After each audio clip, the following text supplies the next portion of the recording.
Today we are going to be talking about solving systems of equations using augmented matrices. By the end of this video, you should be able to solve a 2x2 system of equations using augmented matrices, and you should be able to solve a 3x3 system using augmented matrices. First, let's consider the following system. X plus 4y equals 14, and 3x minus 2y equals 0. As I mentioned before, you know how to solve this by substitution, elimination, and graphing. In the last video, we talked about solving this system using inverse matrices. Now we're going to look at augmented matrices.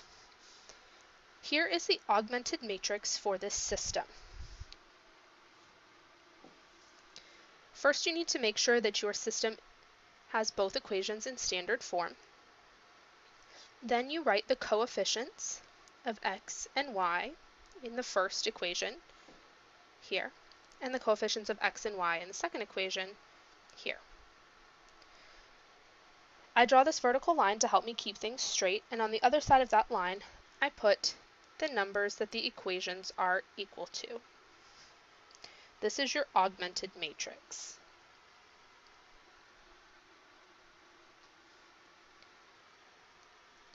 The goal is to take the augmented matrix, do some row operations, and end up with a matrix in reduced row echelon form. Reduced row echelon form looks like this. On the left side of the line, you have the identity matrix, and on the right side of the line, you have two numbers. Once your matrix is in reduced row echelon form, it basically says that 1x plus 0y equals A, or x equals A, and 0x plus 1y equals B, or y equals B. So you have your two pieces of information that you need to find the solution to the system. To get the matrix from its original form to reduced row echelon form, there are three row operations that we can do. First, we can interchange any two rows, and we have notation that we are going to use to keep track of what operations we've done. So if you are going to switch two rows, you could write that as row 1 and row 2 are being switched. The second thing that we are allowed to do is multiply all elements of a row by a non-zero real number. So for example, we might want to multiply all of the terms in the first row by 2. If we did that, we would write that down as 2 times row 1. The last thing that we are allowed to do is add a multiple of one row to another row, replacing the latter row. We could write that as we want row 2 to be -2 times row 1 plus row 2. Now, these row operations change the way the matrix looks, but they do not change the overall system. If we go back to our system of equations,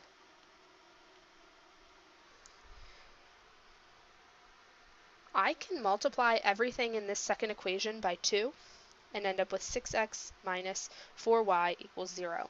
And that is still essentially the same system, it just looks different. The third row operation is a little confusing, but basically that's a shortcut way of doing elimination. You multiply one row by a constant and then add the two together. So let's take a look at how we can use row operations to solve a system of equations. So we have our system. We want to solve this using augmented matrices. So let's start by writing our augmented matrix. We have 1, 4, 14, 3, -2, 0.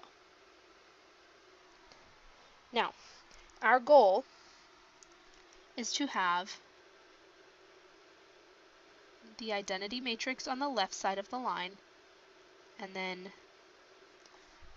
two numbers on the right side of the line.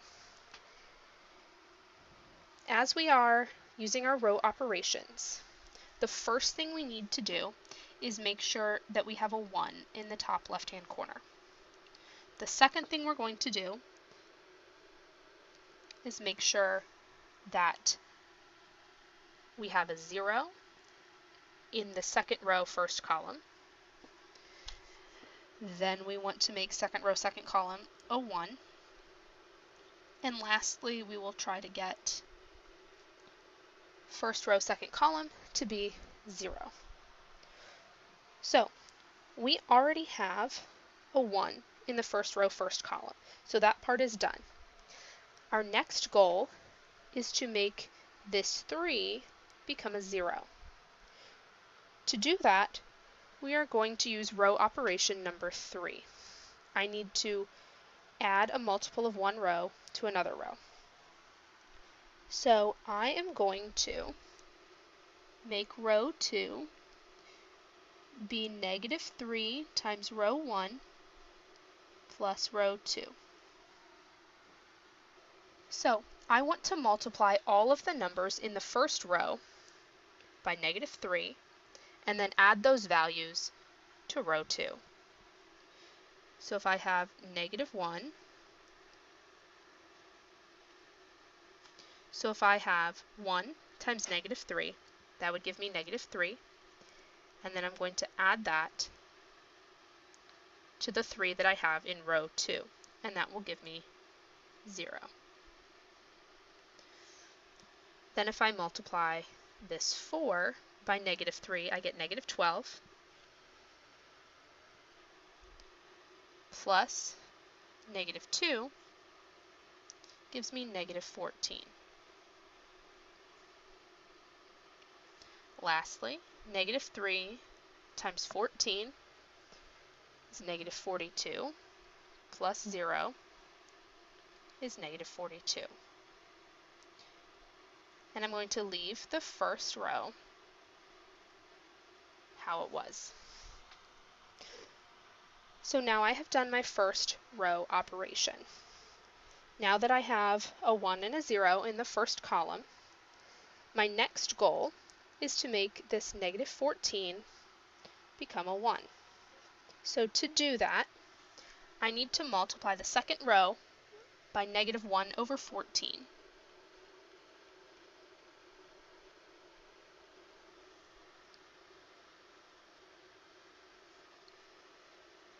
So if I do that, -1 over 14 times 0 is just 0. -1 over 14 times 14 is 1. And -1 over 14 times 42 is 3. Again, I am not changing the first row.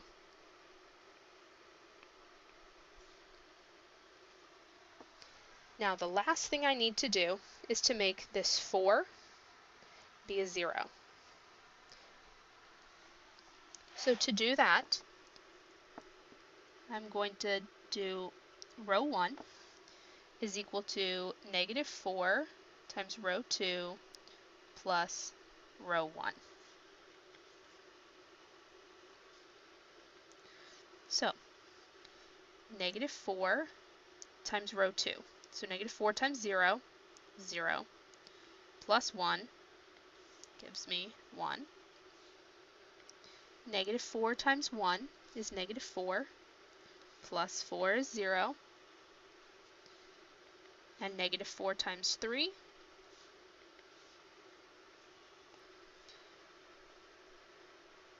is -12, plus 14 is 2.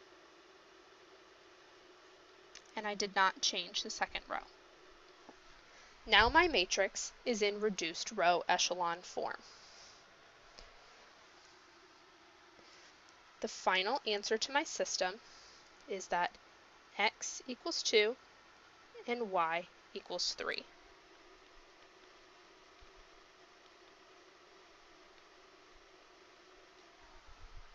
If you want to write it as an ordered pair, 2, 3, that's fine as well.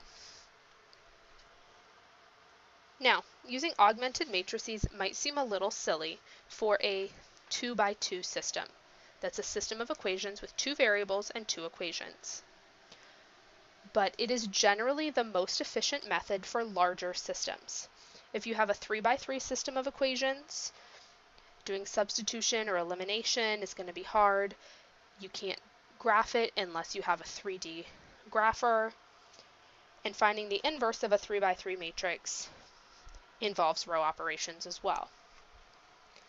So in general, for larger systems, using augmented matrices is the most efficient method for solving those.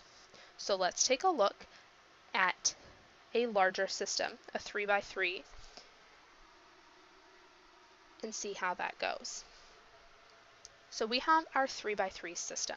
We have 3 equations, and we have 3 different variables. First, we want to start by writing our augmented matrix. Our first equation, we have 2x plus 2y. We don't have a z, so I'm going to put a 0, equals 6. The second equation, 1x plus 1y plus 1z equals 1. And the third equation, we have 3x plus 4y, it's negative 1z equals 13.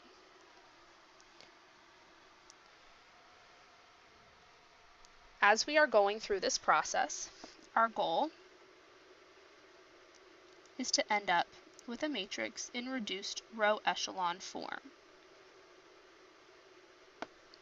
We will have the identity matrix on the left and then 3 numbers on the right. The pattern that we want to follow is first we get the 1 in the top left-hand corner, then we're going to get the zeros in the rest of that column. Then when we move to the second column, the first thing we want to find is the 1, and then we want to find the zeros below that. When we move to the third column, we first want to find the 1, then we're going to find the zeros above that, and the last thing we want to do is find the 0 in the first row, second column.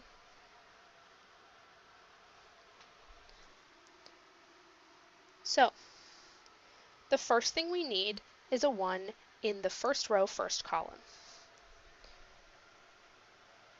I am going to just switch row 1 and 2.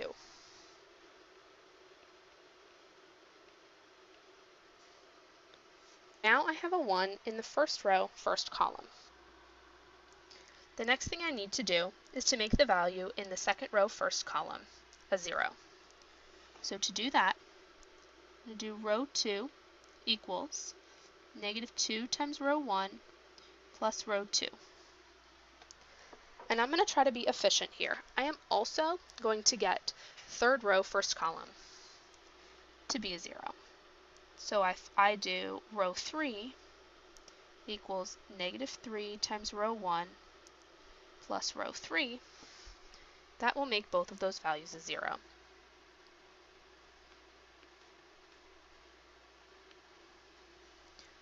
So if I do negative 2 times row 1 and add that to row 2, I get negative 2 plus 2 is 0, negative 2 plus 2 is 0, negative 2 plus 0 is negative 2, and negative 2 plus 6 is 4.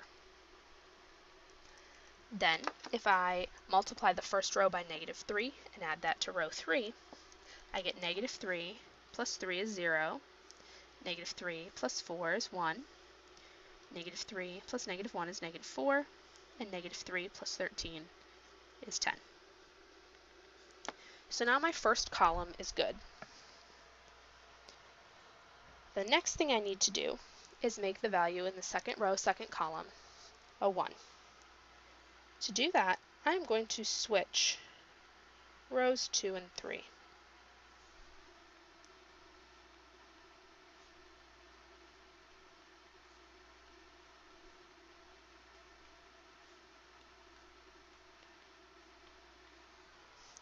In switching those rows, I also made the value in the third row, second column, a 0.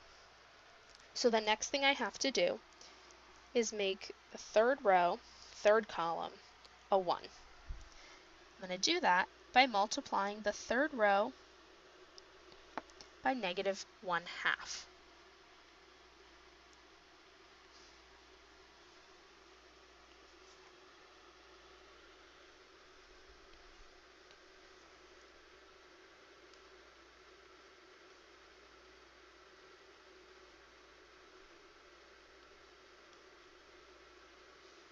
So when I do that, I get 0, 0, 1, -2.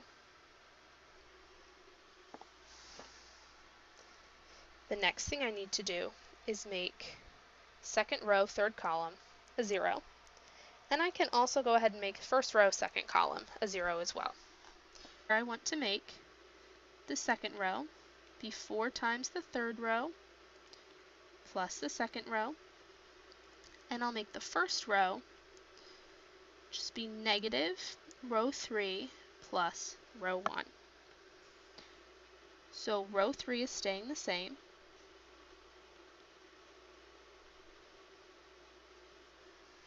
If I look at row 2, I'm going to do 4 times row 3 plus row 2. So 0 plus 0 is 0. 0 plus 1 is 1. 4 plus -4 is 0. And -8 plus 10 is 2. Then for row 1, I'm going to multiply the third row by -1 and add that to the first row. So 0 plus 1 is 1. 0 plus 1 is 1. -1 plus 1 is 0. And 2 plus 1 is 3. The last thing I have to do is make the value in the first row, second column, a 0. So to do that, I'm going to say that row 1 is negative row 2 plus row 1.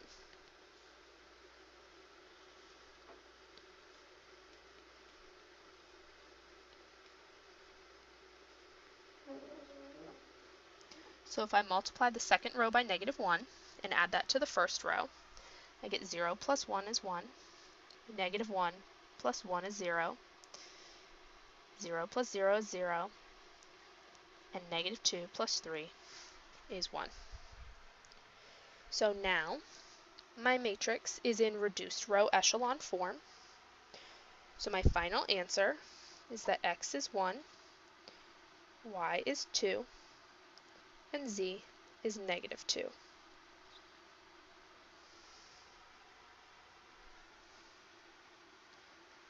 The last thing I want to talk about is 2 special cases. If you do your row operations and you get your matrix into reduced row echelon form, but there are a couple things that are weird, it will either have no solution to the system, or there could be infinitely many solutions. The first case here is no solution. If we look at this last row here, we have 0x plus 0y plus 0z equals c. So essentially we have 0 equals c.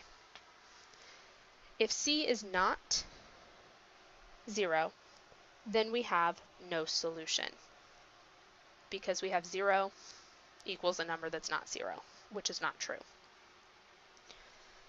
Again, if we look at the last row, in the second situation for infinitely many solutions, our last row ends up all being zeros. This means that one equation can be written as a combination of the other two. So basically there's not enough information to solve the system. With the information we were given, there are still infinitely many solutions.